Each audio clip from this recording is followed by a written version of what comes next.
بسم اللہ الرحمن الرحیم۔ جنگل کے بادشاہ ببر شیر نے چشمے کے کنارے والے چٹان کے نیچے گھنی جھاڑیوں سے جھانک کر دور تک پھیلے دھان کے لہلاتے کھیت پر نظر ڈالی۔ بہت دور ایک درخت کے نیچے کوئی چیز ہلتی ہوئی نظر آ رہی تھی۔ شیر نے پنجوں سے آنکھوں کو ملتے ہوئے دوبارہ اس طرف دیکھا۔ یقیناً وہ کالا ہرن تھا۔ شیر رات سے بھوکا تھا۔ کالے ہرن کے لذیذ گوشت کے تصور ہی سے اس کے منہ میں پانی آ گیا اور ایک ماہر شکاری کی مانند جھاڑیوں کی آڑ لیتے ہوئے اس نے ہرن کی طرف قدم بڑھائے۔ دوسری طرف بانسوں کے جھنڈ میں ایک چیتا بھی ہرن پر نظر جمائے ہوئے تھا۔ بھوک سے اس کے پیٹ میں بھی چوہے دوڑ رہے تھے۔ چیتے نے بھی ہرن کی طرف بڑھنا شروع کیا۔ ہرن دونوں طرف سے بڑھتے ہوئے خطروں سے بے خبر نرم نرم گھاس کھانے میں مشغول تھا۔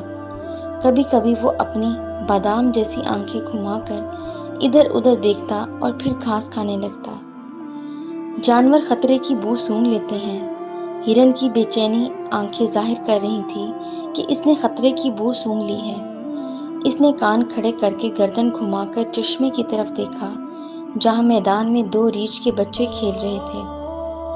ابھی ہرن پہاڑ کی طرف رخ کرنے کا سوچ ہی رہا تھا کہ مشرق اور جنوب سے شیر اور چیتوں نے جھاڑیوں سے چھلانگ لگائیں اور دونوں تیر کی طرح ہرن کی طرف لپکے۔ ہرن لمبی لمبی کلانچیں مارتا ہوا پہاڑوں کی طرف بھاگا۔ شیر اور چیتے کی رفتار کے مقابلے میں ہرن کی رفتار کم تھی، لیکن وہ اپنے ہلکے اور سڈول جسم کی وجہ سے ان دونوں کو غچہ دیتے ہوئے بھاگ رہا تھا۔ اس بھاگ دوڑ میں ان تینوں نے میلوں کا فاصلہ طے کر لیا۔ آخرکار ہرن ایک چٹان پر چڑھ گیا جو اتنی اونچی تھی کہ اس پر شیر اور چیتا نہیں چڑھ سکتے تھے۔ شیر اور چیتا چٹان کے نیچے زبانیں نکالے ہانپ رہے تھے اور ہرن کو للچائی نظروں سے دیکھ رہے تھے۔ جب سانسیں درست ہوئیں تو شیر نے کہا، یہ میرا شکار ہے، پہلے میں نے تاکا تھا۔ چیتے نے غصے سے جواب دیا، آپ جنگل کے بادشاہ ضرور ہیں، لیکن یہ جنگل ہے، انسانوں کی دنیا نہیں کہ بادشاہ جو چاہے کرے۔ جانور اپنے حقوق کی حفاظت کرنا خوب جانتے ہیں۔ یہ میرا شکار ہے، شیر دھاڑا۔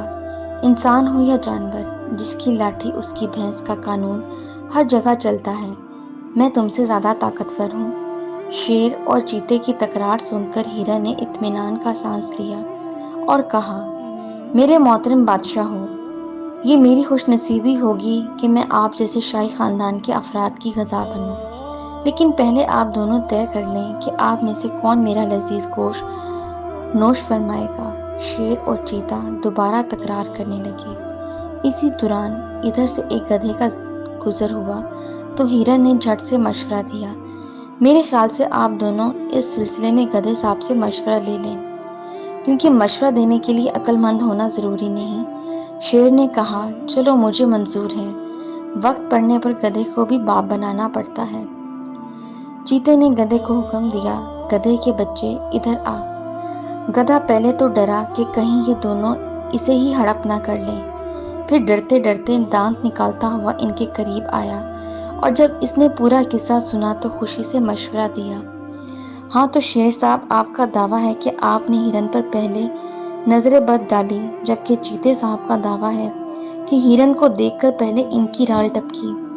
کیونکہ یہاں کوئی گواہ نہیں ہے، اس لیے میرا مشورہ ہے کہ آپ دونوں اپنی اپنی جگہ تشریف لے جائیں اور جب میں نینکنا شروع کروں تو آپ دونوں دوڑنا شروع کر دیں۔ جو بھی پہلے یہاں پہنچ جائے گا وہی ہرن میاں کو نوش فرمانے کا حقدار ہوگا۔ شیر اور چیتا بھوک سے بے تاب تھے، لیکن دونوں کو اپنی تیز رفتاری پر ناز تھا، اس لیے انہوں نے گدھے کی تجویز مان لی اور یہ طے ہوا کہ دونوں اپنی اپنی جگہ لوٹ جائیں گے اور اسی دوران ہرن صاحب چٹان سے اتر کر نہا دھو کر ان میں سے ایک کی خوراک بننے کے لیے میدان میں کھڑے ہو جائیں گے اور جیسے ہی گدھے صاحب اپنی بے سری آواز میں رینکنا شروع کر دیں گے، دوڑ شروع ہو جائے گی۔ شیر اور چیتا اپنی اپنی جگہ واپس چلے گئے۔ جب کافی دیر تک گدھے کی رینکنے کی آواز نہ آئی تو دونوں کا ماتھا ٹھنکا۔ پہلے تو انہوں نے ایک دوسرے کو گھورا، پھر چٹان کی طرف دوڑنا شروع کیا۔ جب وہ چٹان کے نزدیک پہنچے تو دیکھا وہاں چاروں طرف ویرانی اور سناٹا تھا۔ ہرن کا کہیں پتہ نہ تھا اور گدھے کے سر سے سینگ ہی نہیں پورا گدھا ہی غائب تھا۔ شیر نے غصے سے چیخ کر کہا، اس گدھے کے بچے نے ہمیں دھوکہ دیا۔ چیتے نے سر جھکا کر افسوس سے کہا، شیر صاحب، گدھا وہ نہیں، ہم دونوں ہیں۔